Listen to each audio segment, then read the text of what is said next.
In today's episode, I want to give you a recap of our guest episode from this week and talk about the importance of breath and voice work.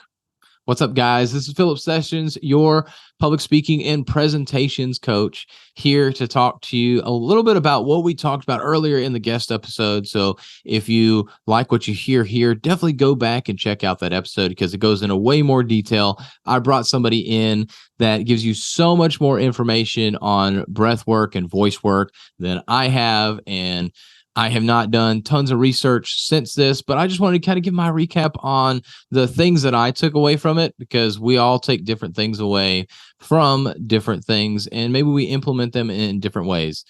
So what I really took away from this was the voice work side. One thing that I really liked about that was the fact that doing these, I'll call them weird, because they are weird at first when you get started, but they are effective ways to be able to use your voice in different ways. And what I took away most from this was the fact that as I do these weird things, and yes, they're going to be at the house, they're not going to be there on stage or in front of an audience or anything like that. But as I do these different voices and try and make different voices, it helps me get more comfortable with impersonating other people or just changing up my vocal variety rather than staying monotone or just going up and down in pitch, things like that. I actually can go and maybe do little impersonations, so almost kind of like an impromptu speech, or not impromptu, but a comedic act, if you will, where I might impersonate somebody. And every time I impersonate somebody, typically my impersonation, I go to this really high voice and you just get really weird. And it really makes no sense because it could be a man or a woman. And that really makes no sense that I go to that really high pitched voice, and it's really kind of sarcastic for me. But doing this voice work, I know will help me here in the future be able to do different small impersonations as I tell a story and elaborate on a story where it's about me and, let's say, my mom, or me and my wife, or me and my dad, or another guy that I've done business with. And when I start to share those stories, rather than trying to be like, okay, well, I said this and then so-and-so said that, and then I said this and then so-and-so said that. And it's really this back and forth and a bunch of I said, so-and-so said, I said, so-and-so said, which really gets really annoying. I could just change it up.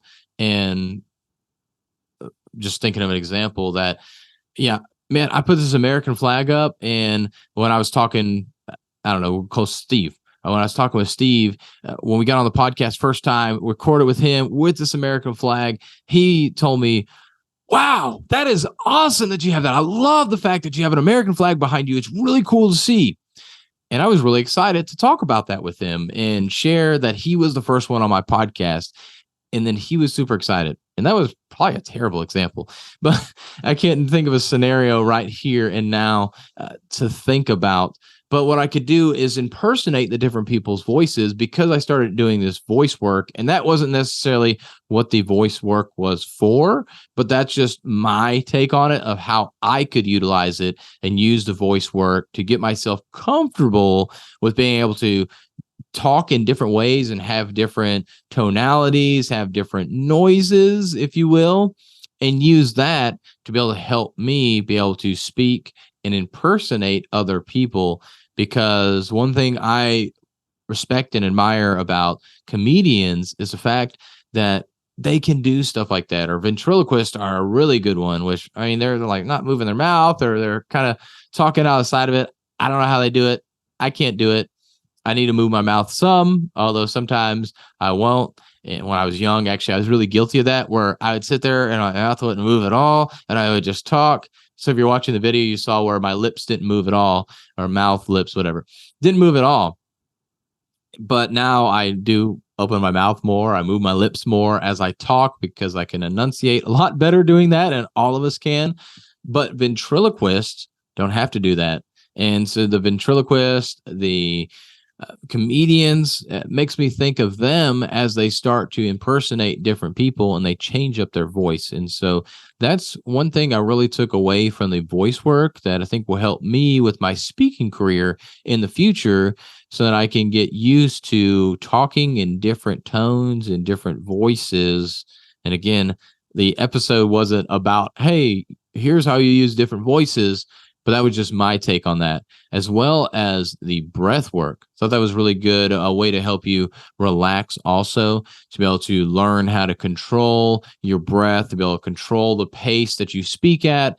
Because a lot of times we get going and we're getting excited and we just go and we're faster and faster and faster. But if you take a breath in real quick, because you need a pause at some point, you take that breath in and just taking that deep breath really quickly and hopefully not right into the mic, because some mics will really pick that up. Mine doesn't seem to pick it up too much. But if you do breathe, make sure you're not breathing right into the mic, but taking that deep breath real quick will help you slow down. It'll give your mind time to think really quickly, to be able to just relax, and almost feels like it shuts down, but then you can continue to go after that, and that can really help reset yourself. And that breath work, to me, that was really important, that reset portion, because I've never really thought about that if I take this breath rather than a strategic pause, I take a breath, which is also another strategic pause, but then it also gives me that time to reset, to look at the room, to assess a little bit and see what's going on, what people are looking at. Are they looking down at their lap or their phone? Are they looking at me on stage? Are they leaning forward? Are they just sitting back? Are they twiddling their thumbs? Are they writing notes? What are they doing? And I can assess that real quick as I take that quick, deep breath to reset myself. And so those were just two of the takeaways that I took from that episode. So make sure that you go back and check it out, because it's a very powerful episode. I don't talk about breath work and voice work at all.